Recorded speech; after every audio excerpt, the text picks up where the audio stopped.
जीवन का एक अटल सत्य है मृत्यु। एक राधेश्याम नामक युवक था। स्वभाव का बड़ा ही शांत एवं सुविचारों वाला व्यक्ति था। उसका छोटा सा परिवार था जिसमें उसके माता पिता, पत्नी एवं 2 बच्चे थे। सभी से वो बेहद प्यार करता था।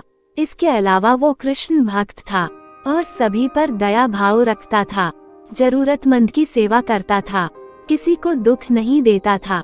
उसके इन्हीं गुणों के कारण श्री कृष्ण उससे बहुत प्रसन्न थे और सदैव उसके साथ रहते थे।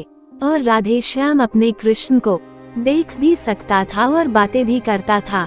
इसके बावजूद उसने कभी ईश्वर से कुछ नहीं मांगा। वह बहुत खुश रहता था क्योंकि ईश्वर हमेशा उसके साथ रहते थे, उसे मार्गदर्शन देते थे। राधेश्याम भी कृष्ण को अपने मित्र की तरह ही पुकारता था और उनसे अपने विचारों को बांटता था। एक दिन राधेश्याम के पिता की तबीयत अचानक खराब हो गई। उन्हें अस्पताल में भर्ती किया गया। उसने सभी डॉक्टर्स के हाथ जोड़े, अपने पिता को बचाने की मिन्नतें की, लेकिन सभी ने उससे कहा कि वो ज्यादा उम्मीद नहीं दे सकते और सभी ने उसे भगवान पर भरोसा रखने को कहा। तभी राधेश्याम को कृष्ण का ख्याल आया और उसने अपने कृष्ण को पुकारा। कृष्ण दौड़े चले आए। राधेश्याम ने कहा, मित्र तुम तो भगवान हो, मेरे पिता को बचा लो। कृष्ण ने कहा, मित्र ये मेरे हाथों में नहीं है, अगर मृत्यु का समय होगा तो होना तय है। इस पर राधेश्याम नाराज हो गया और कृष्ण से लड़ने लगा। गुस्से में उन्हें कोसने लगा। भगवान ने भी उसे बहुत समझाया पर उसने एक ना सुनी।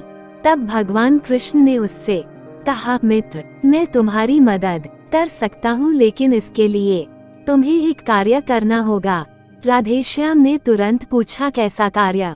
कृष्ण ने कहा, तुम्हें किसी एक घर से मुट्ठी भर ज्वार लानी होगी और ध्यान रखना होगा कि उस परिवार में कभी किसी की मृत्यु न हुई हो।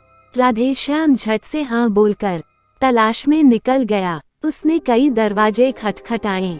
हर घर में ज्वार तो होती, लेकिन ऐसा कोई नहीं होता जिनके परिवार में किसी की मृत्यु ना हुई हो। किसी का पिता, किसी का दादा, किसी का भाई, माँ, काकी या बहन। 2 दिन तक भटकने के बाद भी राधेश्याम को ऐसा एक भी घर नहीं मिला। तब उसे इस बात का एहसास हुआ कि मृत्यु एक अटल सत्य है। इसका सामना सभी को करना होता है, इससे कोई नहीं भाग सकता। और वो अपने व्यवहार के लिए कृष्ण से क्षमा मांगता है और निर्णय लेता है, जब तक उसके पिता जीवित हैं, उनकी सेवा करेगा। थोड़े दिनों बाद राधेश्याम के पिता स्वर्ग सिधार जाते हैं। उसे दुख तो होता है, लेकिन ईश्वर की दी उस सीख के कारण उसका मन शांत रहता है। दोस्तों, इसी प्रकार हम सभी को इस सच को स्वीकार करना चाहिए कि मृत्यु एक अटल सत्य है। उसे नकारना मूर्खता है, दुख होता है, लेकिन उसमें फंस जाना गलत है, क्योंकि केवल आप ही उस दुख से पीड़ित नहीं है, अपितु संपूर्ण मानव जाति उस दुख से रूबरू होती ही है। ऐसे सच को स्वीकार कर आगे बढ़ना ही जीवन है। कई बार हम अपने किसी खास के चले जाने से इतने बेबस हो जाते हैं कि सामने खड़ा जीवन और उससे जुड़े लोग हमें दिखाई ही नहीं पड़ते। ऐसे अंधकार से निकलना मुश्किल हो जाता है। जो मनुष्य मृत्यु के सत्य को स्वीकार कर लेता है, उसका जीवन भार विहीन हो जाता है और उसे कभी कोई कष्ट तोड़ नहीं सकता। वो जीवन के हर क्षेत्र में आगे बढ़ता जाता है। क्या आपको ये कहानी पसंद आई?